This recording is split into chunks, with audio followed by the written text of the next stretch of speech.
I kind of wanted to freeball this, but I was having trouble keeping it down, so I'm going to be reading off notes. If it's not close enough, I'm sure someone will let me know. So yeah, an event that changed your life. Most people kind of imagine everything was shit, and then something happened, and then everything was great, which is not my story, so I'm sorry about that. My interpretation of the question is a little different. I'm going to do this a little out of order as well, so I'm going to do the after effects, then a little build up to the moment, then the moment, and then a little epilogue, try and put a positive spin on it, okay? Breathing. Right. Sorry. So, woo!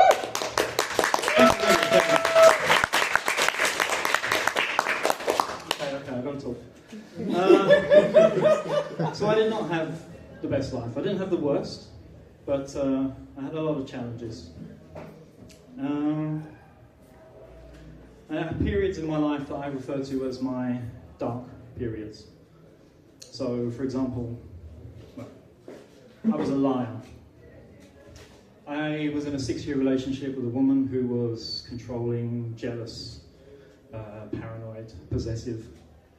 And I found that I needed to lie to create a truth that she would believe, because she didn't believe anything that was the truth. I was accused. And it was easier sometimes to create something that was believable, you know?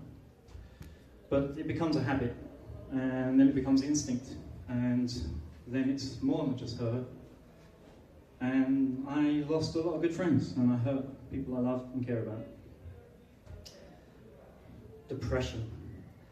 Had depression a few times in my life. It's tough to accept depression. Agoraphobia. Debt. I was thousands and thousands of pounds in debt at one point. It's like English money, it's a shitload more in Czech. But I faced prison, I faced eviction. Yeah, agoraphobia, I couldn't leave the house, stress. All these come under the blanket of depression for me. Self-destruction. Now, I would never kill myself. I've seen what suicide does for those who are left behind, and it ruins more than one life. So I would never do that to the people I care about. But I didn't care about myself. And I drank a lot of drugs, so many drugs. As I mentioned to someone, I have a phobia for needles, injection or extraction. So some drugs were never going to be a problem, but everything else, so many. And I would wake up in crazy places, people's houses, gardens, police cells, hospitals. Anger. I had some periods of anger in my life. That got me in a lot of trouble. Lack of selves. Not exactly a dark period, but I never had any ambition when I was young. I didn't know what I wanted to be when I grew up. Had no motivation, no direction, no self-worth, self-esteem, self-respect, self-confidence. No feeling self, no identity. I got over all these dark periods, and in the aftermath and later in life I came to analyse them, because I wanted to understand why. And all of these periods led back to one moment. So this is why my interpretations are very different. I'm now just going to go back and give you a little backstory about my mum. So my mum was the youngest of 3 sisters. My grandma was a strict disciplinarian. So being the youngest, she was the most rebellious. And she vowed never to be like her mum, to give her children independence and freedom. Nice idea. At 16, she got married and had a baby. My big sister Tara. And I came along 5.5 years after this. Now, getting married at 16 is never going to last, and it didn't. My mum actually got remarried when I was 6 to an Australian guy, and eventually I had 3 little sisters as well. But, hang on, just lost myself.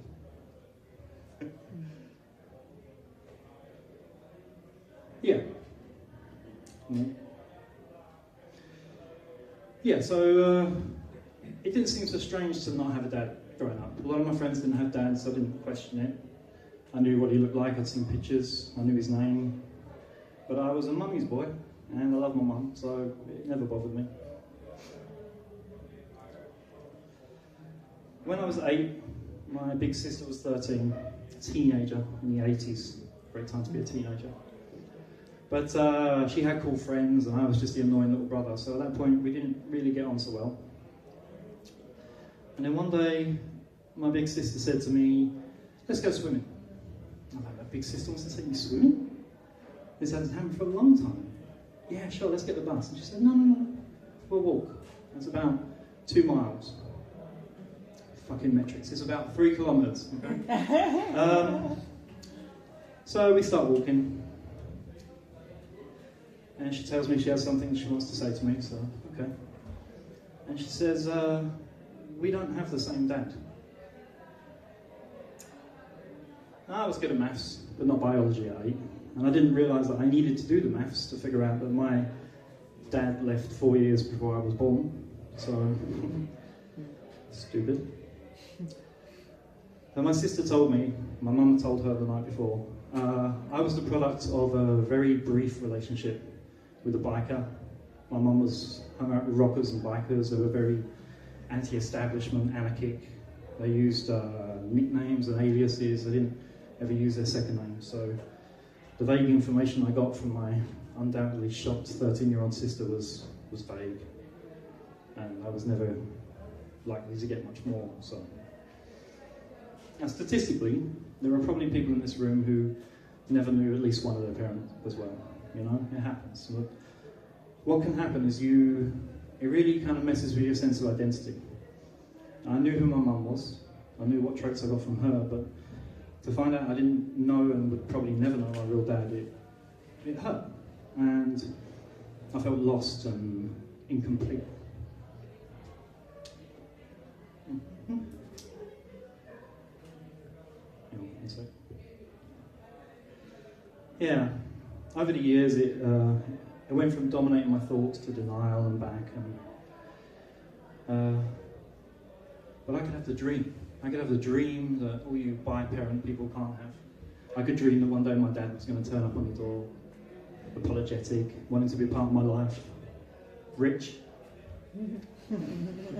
Beautiful dream.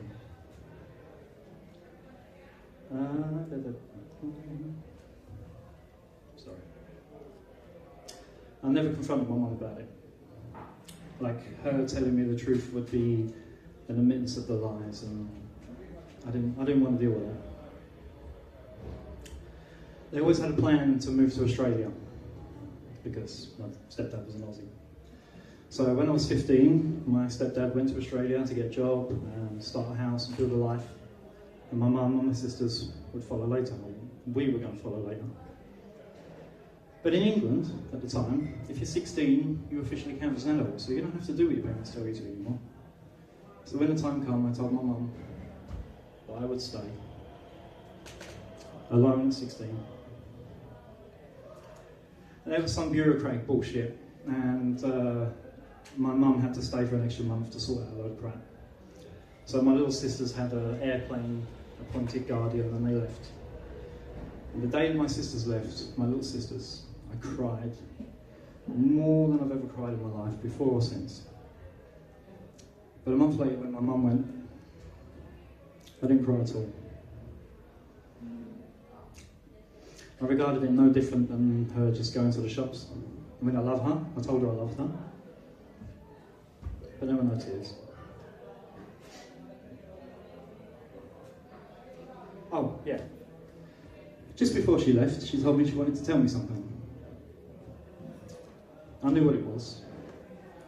And she started with, you might already know, oh, I know you probably already know this, but...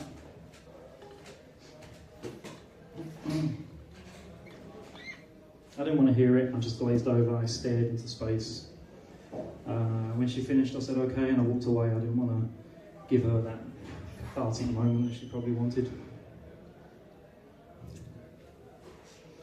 Now, I could trace these darkest periods of my life back to that one moment.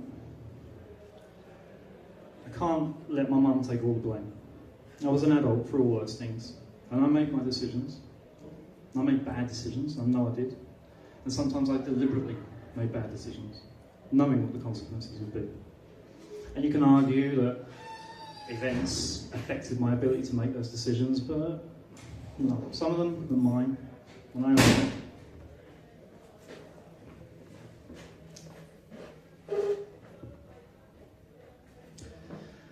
But in my life, I found myself in my own questionable situations. Met people that don't use their real names and stuff like this. So maybe I can kind of understand how I came to be. Maybe I can understand that. But also, I've come to understand that I don't really hate my mum for that. I don't really hate my mum because I don't know who my dad is. As I said, my mum was not a disciplinarian. Really? Okay. So as I said, my mum was not a disciplinarian. She used guilt and passive aggressiveness to control and manipulate.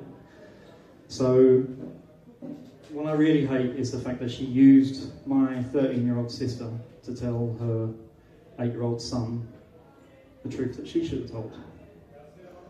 And I can understand how I came to be. But I will never forgive my mum for what she did to my sister. I know what effect it had in my life, and I know that it also affected hers at one moment. And now for the positive spin.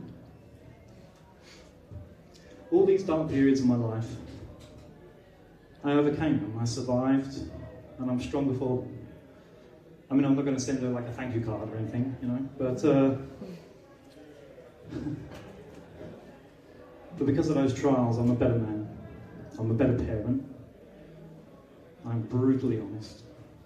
I'm fiercely loyal. I'm incredibly understanding. But while I have a fantastic personality, incredible hair, strangely, almost inexplicably attractive, and humble and modest, I'm not perfect. I just try to be better. So, I am Leon.